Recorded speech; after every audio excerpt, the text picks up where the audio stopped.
Alright, what is up, guys? This is war number 2 of season 21, and we get KenOB. I will say that last season we did have some difficult matchups, and we took care of business, and we were able to get top 3. But we did, through the matchmaking system, we were able to avoid some of the best alliances in the game. So basically, KenOB, we didn't match them last season, and then Noon, last season they were the 4th best alliance in the game, and we didn't match them. So we had fairly fortunate matchmaking last season, and that was able to, put us in position to get top 3, which we were able to do. And coming into this season, frankly, we were due to have a pretty rough schedule.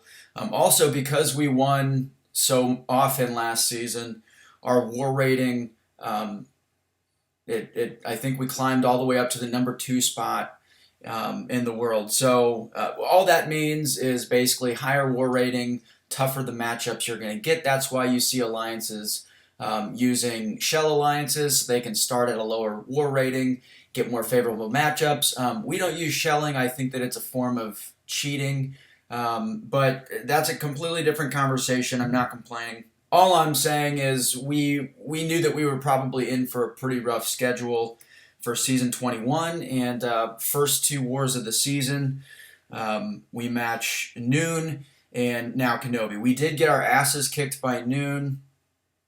First war of the season, and we were super rusty, so they did not get us at our best or at full strength by any means. Hopefully we can rematch them later this season. But alright, here we go. KenOB. I have assigned paths in BG3. It took me longer. This is the most time I've ever spent assigning paths for any one war and that I can remember. It took me a really long time, a little over 90 minutes. And we do have some slight complicating factors in BG3. We have 2 people who just today have some pretty limited availability because of, it's the weekend and they have real lives and stuff. Normally that wouldn't be the case, so those things factored in. Kind of a perfect storm, but super stressful to plan against this defense. These guys have won Alliance War seasons, I don't know how many times at this point, but it's more than a dozen times. So I don't think that there's any question that they're the best alliance in the world, and their defense is the best that I've seen. So, and when I say that, all I'm talking about, referring to, is when I pick out the hard fights to do assignments, and I'm like, all right, we need this attacker for this fight. And then I might be like, all right, well, ideally we would have a secondary attacker, or not a secondary attacker, a synergy champ for that primary attacker for these hard fights to make them more, safer, more comfortable. And their defense does not allow for that stuff. It just is a complicated defense, and it's very well spread out. They force you to bring multiple counters for each path. It's just a really good defense. So anyway, enough chatting. In section 1, my path is path 6. So I have this rank 3 Elsa Bloodstone. This is Aggression Fury and Strike Back. And then I've also got this rank 3 Clairvoyant. This one has Power Focus 1, Power Alternator. Basically, she's just going to be getting off a lot of SP1s, I don't think that that'll be a big deal. I just need to play her smart. I'm sure that obviously she will have 5 out of 5 missed dispersion, so we'll have to be aware of that. But Power Focus 1, she's going to have limited power after that, after she fills a bar. So I'm going to be bringing Apocalypse for this path. And then in section 2, I'm going to be on path 5, and I'm going to be bringing my rank 3 Dr. Doom for that Nova. Here's what we have up on Mini Island. I don't think that I'll be taking any of these fights. Apocalypse might be a decent option for that Namor, but we will see. I don't know. Let's just join. I will see you guys in the fights. All right, so here we go. We've got Elsa on Aggro Fury here, boosting up a little bit. This is KenOB. Don't want to die. If we have any shot at winning this war, we need to take care of things against path fights. So this does have strike backs. You guys noticed that she just jumped up to 2 bars. And I realized right away that that was a mistake because I don't want anything to do with trying to dex her special 2. And if she gets passive, that special 2 can do some serious damage through the block. So instead, I'm just going to stick with the SP1. I can fully evade her SP1, but I'm not going to do that in this fight just to be safe unless she gets passive and those Furies start to stack up too much. So here she's getting a little bit passive. It was this point here that I realized no more SP2s. This is way too dangerous. So you see all the block damage that I take from that. I mean, that's pretty significant. That was like 20 to 25% of my health. So now it's just going to be SP1s. I didn't worry about refreshing Apocalypse's debuffs. And I am going to block this. It's only 3 Furies.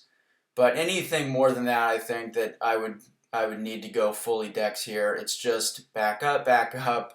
So you basically have 4 dexes. 2 of them are range attacks, 2 are projectiles. But, okay, so this fight is basically over with. That was unfortunate. I should have just thrown my SP3. It really didn't cost me anything, but, 5% of my health again right at the end of the fight. And I'm going to have to heal him up regardless because I'm going to be using him for 2 other fights in this war. So overall, pretty easy fight. I think I would probably use Archangel if I could do that over, but I also wanted to build up Apocalypse because he's going to make a couple of my other fights a little bit easier with the additional genetics, which give him those additional passive prowesses. All right, so this one doesn't have strike back. I don't want to bleed her with my heavy attacks because she's immune and she'll just gain power, and I presume that she's got full Mystic Dispersion on. But it does have Power Focus 1, which means once she gets that first bar of power filled up, her combat power gain rate, I think goes down to 20% as opposed to normal. So it drops by 80%, which just means I don't really have to worry about power controlling her or managing her power. So this fight is super, super easy. And another benefit of I didn't want to run suicides for that first fight against Elsa because I didn't want to come into this fight with bleed immunity because then she would just be gaining power. But through that fight, through throwing some specials, I did get that bleed immunity, which is pretty cool. This was not originally my fight. We assigned it to a ghost, to Pete, but due to just availability, I was like, you know what, there's no reason I can't take this fight. I did throw on an invulnerability boost because of Power Snack. I didn't intend to use it and played well. I wouldn't need it, but it was just kind of a comfort thing. This is a rank 3 unawakened Void. Void signature ability really doesn't matter. I mean, it doesn't matter at all. It's completely irrelevant for defense unless somebody just allows a million debuffs to be applied to them. In which case they're not going to survive long enough for him to get Fear of the Void anyway. So backup recovery kicks in, and I think I just totally mistimed the dex there. So I get 2 debuffs applied to me. I didn't take any damage from the actual SP2 because of my indestructibility, but that mistake cost me 40% of my health. I wasn't really paying attention, but a ton of my health just because of the debuffs. And I'm also not having the greatest RNG with applying neurotoxins throughout this fight. So it's just taking a little bit longer. Void, as most of you guys know, has one of the largest health pools in the entire game. So yeah, I mean, ultimately this is a super, super safe matchup. I just didn't play it very well, and I made that one pretty big mistake, mistiming his SB2. It's not hard at all to evade, but because mistakes can happen, like with timing on projectile specials, it might just be smarter just to take the block damage from that. And I think going forward, I might just do that just to be like extremely safe and conservative. This is a rank 3 Nova. All of my defenders are rank 3s.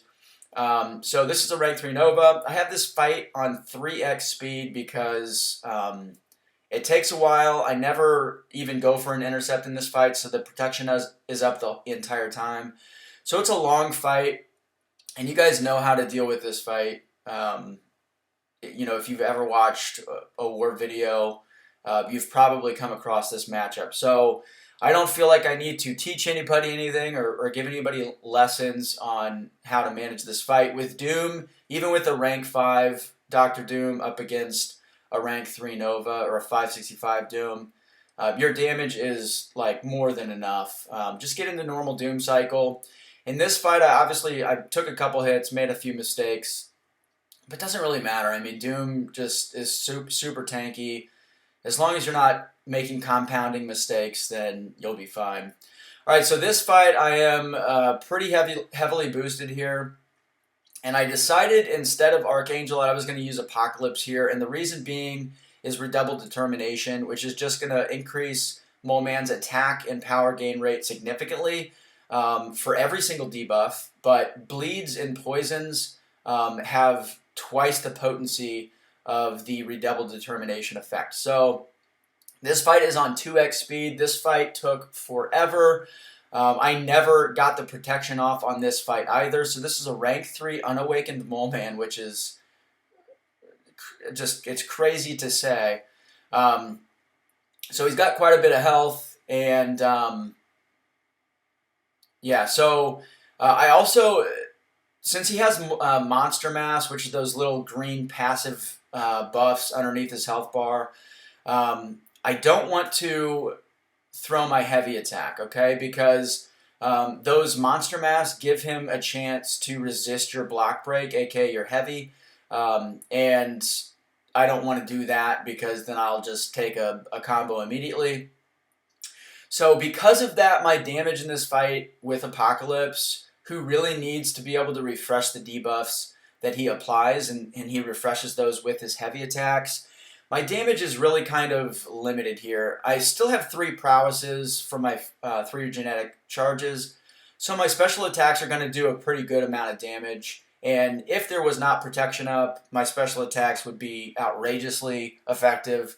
Even still, I mean, if you guys look at just the health that he's losing on my special attacks, that's with 0 debuffs applied, 0 or 1 debuffs applied, and you get a little extra burst damage if for every debuff that you have on the opponent when you throw your special attack. So I haven't yet had the opportunity to like legitimately showcase Apocalypse in War. Karate Mike, I know I mentioned him last war, but he's been using Apocalypse in War, and he has some pretty ridiculous Apocalypse kills in War. But that took 4 minutes and 15 seconds, almost 200 hits, and that ended up being my last fight of the war. So we're off to a good start in this season. I think that I'm 9-0.